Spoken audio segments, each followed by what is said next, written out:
teman-teman. Nah, sekarang kita akan melanjutkan apa yang sudah saya bahas kemarin tentang analisis SWOT ternak kelinci. Sekarang kita memasuki part yang kedua, yaitu yang berkaitan dengan faktor eksternal, opportunities dan threatness atau peluang dan ancaman. Nah, sekarang yang peluang dulu. Jadi peluang ternak kelinci itu masih terbuka lebar.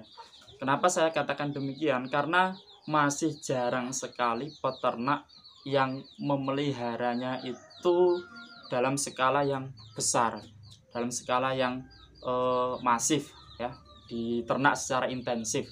Ya, ada beberapa peternak memang yang sudah mencapai ribuan ekor, ya, ratusan ekor juga itu sudah banyak.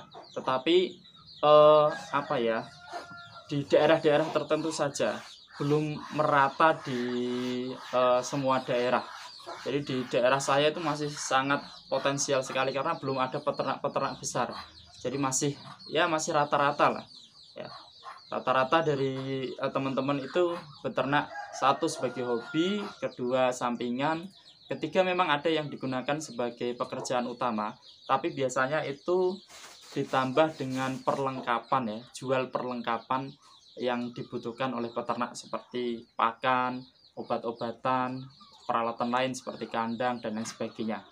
Nah, itu biasanya ada kalau itu sudah cukup banyak yang seperti itu. Tapi untuk yang ternaknya sampai masif itu belum ada, sehingga masih sangat potensial sekali. Kemudian kedua, soal pasar, ya. Soal pasar ini kalau saya lihat untuk kelinci itu trennya stabil. Jadi tidak ada yang naik turunnya itu drastis, baik di pedaging maupun hias. Jadi untuk yang di pedaging itu ya rata-rata segitu dari dulu sampai sekarang. Dari awal saya ternak kelinci sampai sekarang yang rata-rata untuk yang masuk ke kelinci pedaging itu ya di konsumen itu ya sekitar 35.000 per kilo untuk kelinci hidup gitu ya. Udah segitu saja dari dulu sampai sekarang, ya. Tapi kalau untuk di pengepul beda-beda, memang ada yang ngambilnya itu 30, ada yang 33, macam-macam. Tapi yang masuk ke warung itu rata-rata ya 35 lebih sedikit lah. Jadi masih sangat stabil. Kemudian untuk yang di penghobi juga sama. Di penghobi itu kalau di kelinci itu ada kelas-kelasnya, ya. Kalau saya lihat itu ada yang mainnya itu di high class, itu biasanya kelinci-kelinci mahal, ya. Itu juga dia sudah punya pangsa pasar tersendiri. Kemudian ada yang kelas menengah, ya, seperti yang saya lakukan ini, kelas menengah ini juga ada punya pangsa pasar tersendiri, ya, punya konsumen tersendiri. Kemudian ada yang istilahnya ternak rumahan, ya, yang sebagai sampingan itu juga punya pangsa pasar tersendiri. Jadi masih stabil kalau di untuk pedaging maupun di hias, ya. Di hias dan pedaging itu pasarannya masih stabil. Ya memang ada fluktuatifnya, naik turunnya, seperti di musim-musim seperti ini, ya, musim-musim hujan lebat itu biasanya agak turun permintaan pasar. Kemudian nanti kalau mulai mereda, ya hujannya sudah mulai mereda, tidak terlalu sering, itu sudah sudah meningkat lagi. Termasuk kemarin di awal-awal corona itu juga drop, ya. Itu kalau itu semuanya, ya, drop, bukan hanya di kelinci, tapi sekarang sudah stabil lagi. Jadi meskipun ada fluktuasi, tetapi saya anggap itu masih stabil. Kita bandingkan dengan lovebird misalnya. Lovebird kemudian kenari itu dulu kan waktu booming kan, harganya gila-gilaan. Tapi sekarang kan jatuh.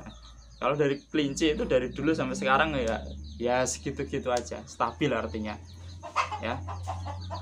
Nah, kemudian yang selanjutnya yaitu ancaman.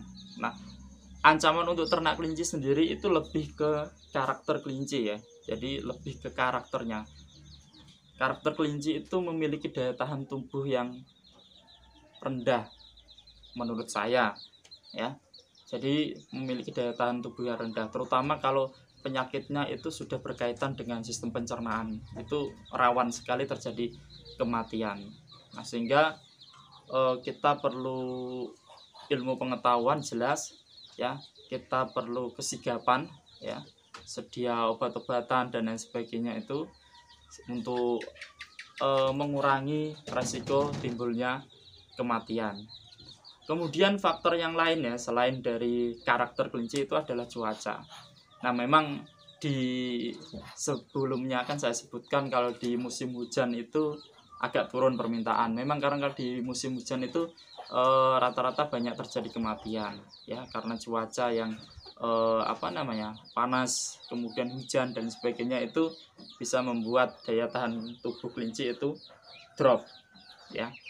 Itu kemudian selanjutnya yang menjadi tantangan atau menjadi ancaman itu adalah soal kepercayaan masyarakat. Nah itu terutama yang ada di desa ya, khususnya di daerah saya ya. Di daerah-daerah sekitar Pati dan sekitarnya itu, kalau di desa itu ada kepercayaan bahwa kalau kelinci dipotong ya, disembelih, itu dia akan menangis, sehingga rata-rata itu penduduk itu tidak tega untuk memotong dan memakan kelinci ya. Sementara kalau di kota-kota saya lihat itu sudah mulai banyak warung-warung sate, warung-warung yang menyediakan olahan kelinci. Tapi kalau di desa-desa itu masih jarang sekali. Nah itu yang menjadi tantangan, bagaimana kita bisa mengubah mindset dari masyarakat ya, mengubah apa yang sudah diyakini. Nah itu juga tantangan yang cukup berat itu, khususnya yang mau bermain di pedaging. Makanya rata-rata di warung-warung itu yang laris itu yang di daerah kota. Kalau di daerah desa itu jarang warung sate kelinci. Beda dengan daerah yang lain ya. Jadi daerah yang lain itu ada yang kok kelinci itu sebagai hewan konsumsi itu sudah lazim, sudah familiar, jadi tidak tabu. Tapi kalau di daerah-daerah tertentu itu masih tabu. Makanya kita dalam menentukan pangsa pasar kita, dalam menentukan pemasaran kita harus melihat kondisi di daerah kita masing-masing.